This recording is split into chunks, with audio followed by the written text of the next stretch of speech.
Hi, I'm Jim and this is Jim's Fix-It Shop, and tonight we're going to talk about something that I never mentioned before because I've never had one before.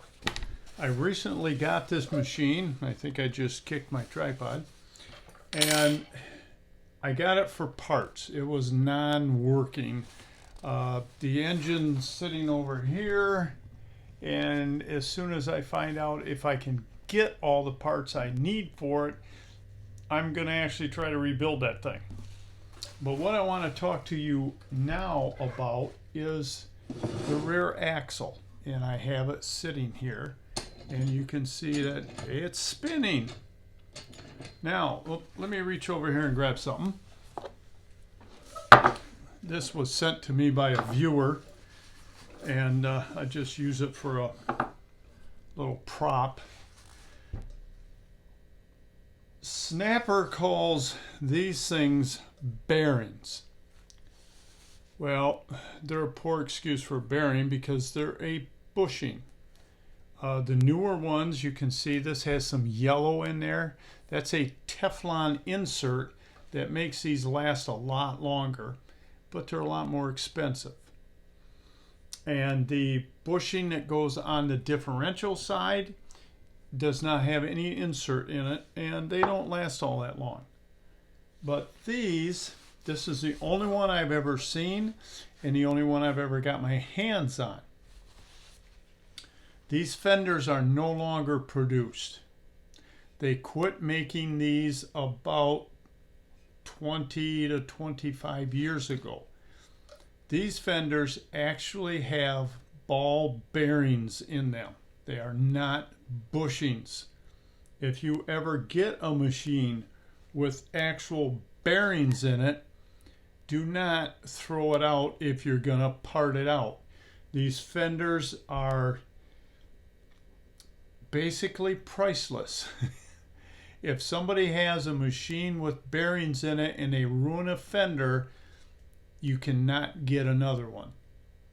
The only thing you could do is buy another fender that accepts bushings and put that on. But I've had a couple of comments on taking these apart. I had a viewer, I don't know, I'm getting close to 100 emails a day, so it's hard to keep up when he actually got a hold of me. It was sometime last week, and he said, I'm taking my machine apart. I got the wheel flange off, which is typically the hardest thing to do. Let me move you over here a little bit more. And this is the dust cap. It's much larger than the ones that are on the bushings because the bearings are a lot bigger. So it's the same thing. If you look down inside of there, you'll see a lip seal and a lot of paint leaked in there somehow. And there is a retainer ring on here that locks the bearing to the axle. And the viewer said, I got the set screw loose, but I can't get it off. Do I use a wheel puller? No. It's an 1/8 inch Allen wrench, by the way, on this particular model. What you use is a punch and a hammer, and I'll show you why in a second. You have to turn this outer ring to get it off. Now, which way do you turn it? It depends which way they turned it when they put this thing together. This has an elliptical hole inside of the retaining ring, and the bearing, the inner race of the bearing is sticking out past the outer race, and the outside of the bearing is ground elliptically. So when you put the two together and you twist them, it locks to the axle. Now again, which way do you twist it to get it off? I have no clue. Depends what mood the man was in at the plant when he twisted it on there. Now you're going to notice there's a hole here for the set screw. I don't know if you can see this. Wiggle you over here a little closer. And if you turn it a little bit, there's a hole here. Now the hole does not go through. It's a blind hole. And if you look at that hole, that's where your punch goes. If you look at the right and the left side of the hole, you may see a mark that the punch left. And that is from them tightening it up. So that means you're going to want to hit it the other direction. Now I just tightened this up, and I can't remember which way I turned it. So let's try to knock this loose.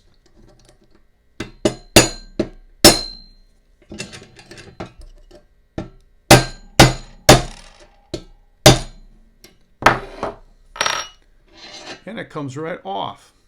Now if you look at this, boy, it's got a lot of paint on it. Around the outer rim, you can see this is recessed, and that fits over top of the part of the inner race that's sticking out. You can see that this is, the hole is ground in here off center from this center hole. I don't know if you can see the difference in the thickness of this rim all the way around. Down here it's thinner than it is up here. And let me slide this off of here. If you look at the bearing, now this is easier to see, you don't have paint on it. See how much thicker it is here than it is over here on this side? I don't know if you'll be able to see. Yeah, you can see through the hole maybe. Now the two holes right now are lined up. And if you turn this, you can see how it's going out of alignment down here. And it's sticking up here, it's sticking down past the hole. And what that does is when you turn this collar, kicked it again, and it spins on this inner race, it's actually making this hole smaller than the axle shaft is. And by putting a punch in this hole and twisting this, that locks it on there. Then you tighten up the set screw to hold this from vibrating loose. And that's the big trick of getting them off. The hardest part is trying to figure out which way he turned it when he put the thing together. And the other bearing is the same way. The boots, I'll have to say, are much heavier and thicker.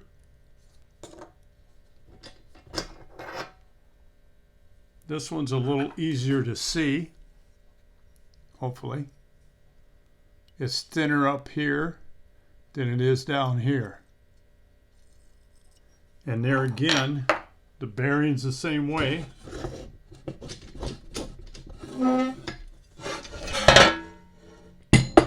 And that is the axle that came out of this machine. This one again is a lot easier to see.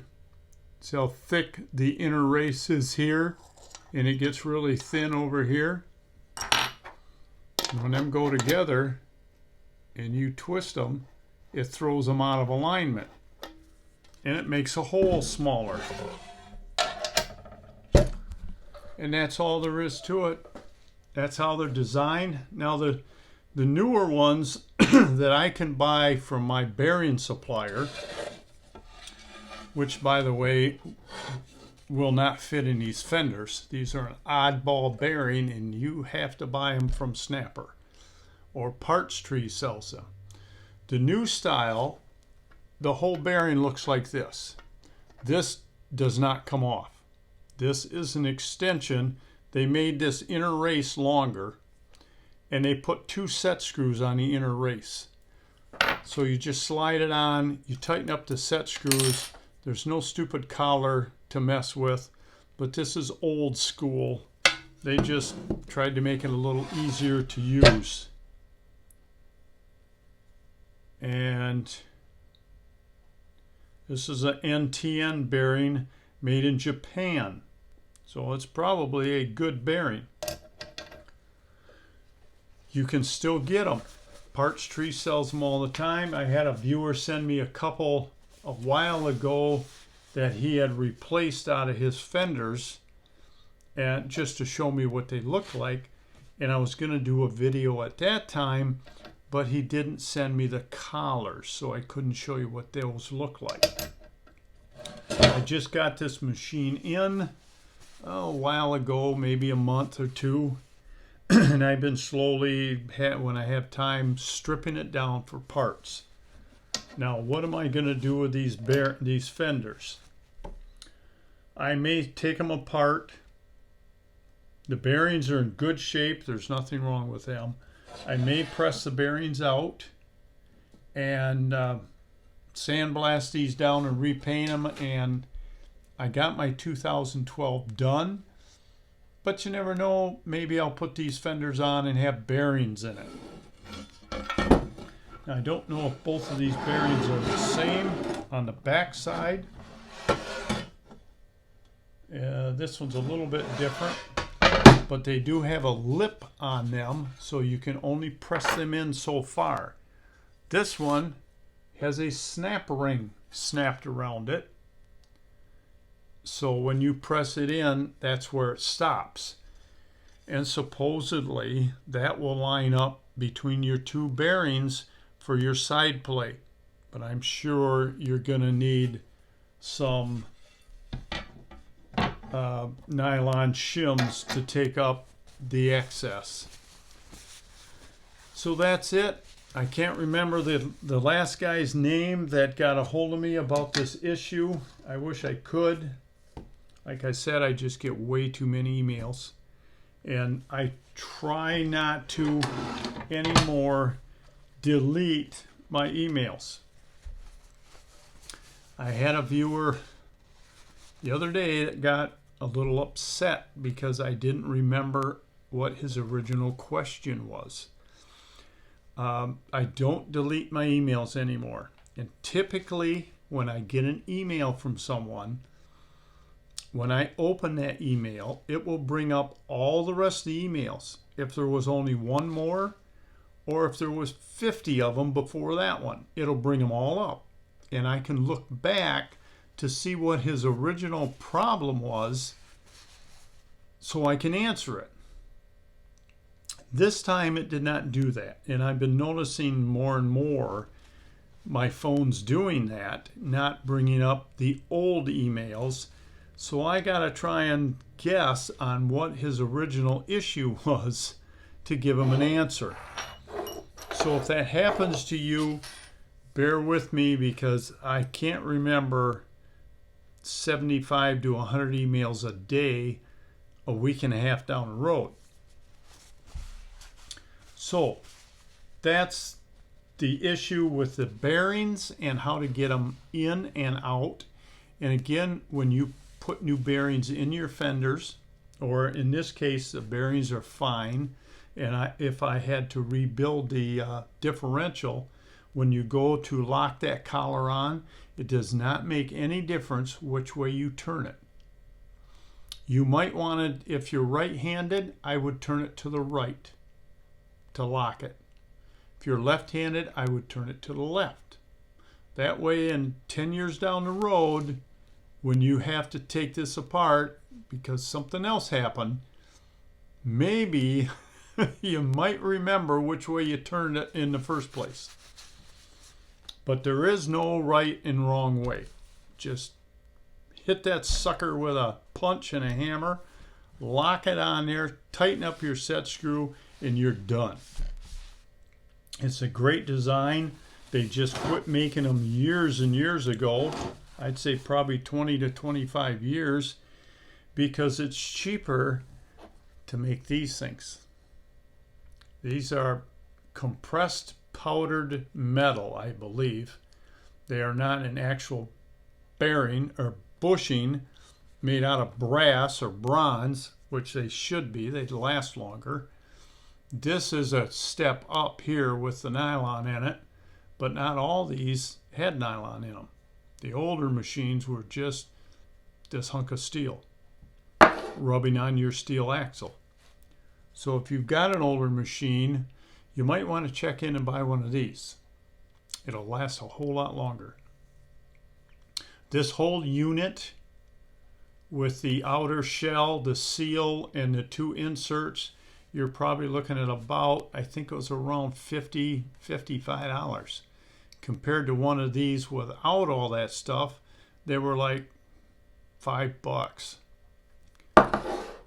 So your choice, your decision, and that's it for tonight. It's getting late, and I've still got, I don't know, 30 emails to go. So until next time, work safe, have fun. Don't forget to subscribe. I need your help. And keep on snapping. We'll talk to you soon. So long.